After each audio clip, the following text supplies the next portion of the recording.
వృత్తి ఇస్తామని చెప్పి 2 సంవత్సరాల్లో నిరుద్యోగుల్ని దారుణంగా మోసం చేశారు. అలాగే ఫీజు రీయింబర్స్మెంట్ విషయంలో కూడా అదే పని చేశారు.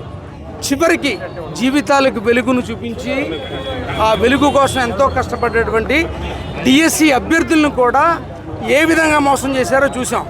కేవలం స్పోర్ట్స్ కోటాను అడ్డం పెట్టుకుని ఒక పరీక్షని అక్కర్లేదని, అర్హత పరీక్ష లేదని చెప్పి మళ్ళీ రిక్రూట్ చేసిన తర్వాత ఆ రిక్రూట్మెంట్లో సర్టిఫికెట్లు ఇచ్చింది కూడా అంతా కూడా తెలుగుదేశం నాయకులే. కూన రవికుమార్ గారు కావచ్చు, భరత్ గారు కావచ్చు. ఇలాంటి వాళ్ళందరూ కూడా అర్హత లేని వాళ్ళందరికీ స్పోర్ట్స్ సర్టిఫికెట్ ఇచ్చి నిర్దాక్షిణ్యంగా మోసం చేశారు డిఎస్సి అభ్యర్థులందరినీ. ఇంకా సిగ్గు లేకుండా సీట్లు వచ్చిన వాళ్ళని, అంటే జాబ్స్ వచ్చిన వాళ్ళతో ధర్నాలు చేస్తున్నారా? మీరు చేయాల్సిందేంటి?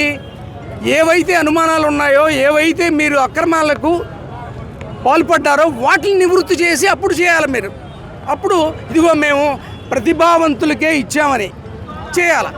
మేము మాట్లాడేది ఇప్పుడు వచ్చిన వాళ్ళు ప్రతిభావంతులు కారు అని కాదు.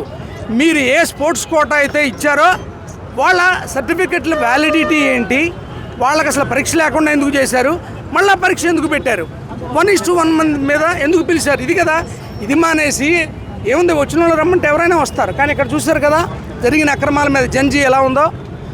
పైగా దాడులకు దిగబడుతున్నారు. ఎవరిని భయపెట్టాలని? ఎవరు భయపెడతారు? పోలీసులు అండతో మీరు చేస్తున్నారు. ప్రభుత్వం ఉంది కదా అని మీరు అండతో చేస్తున్నారు. అంతకు మించి ఏమి లేదు. మీరు ఎంత మాట్లాడితే అంత మూల్యం చెల్లించుకోవాల్సి వస్తాయి. ప్రజాబాహుళ్యంలో ఎప్పుడైనా సరే అన్ని ఆత్మహత్యలే ఉంటాయి తప్ప హత్యలు ఉండవు.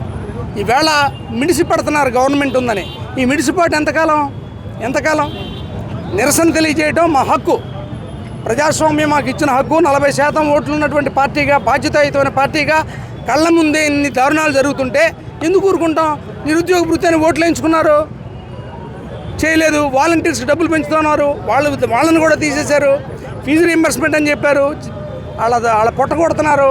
చివరికి ఉద్యోగాల విషయంలో కూడా ఇదే చేశారు. మేము ఎందుకు ఊరుకోం. దమ్ముంటే మీ చిత్తశుద్ధి నిరూపించుకోవాలి తప్ప రండి తేలుస్తాం. మీరు ఒక్కళ్ళైనా తేల్చేది, లేదా మీరేనా మగాళ్ళు?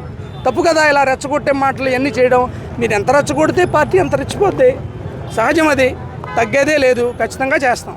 Thank you.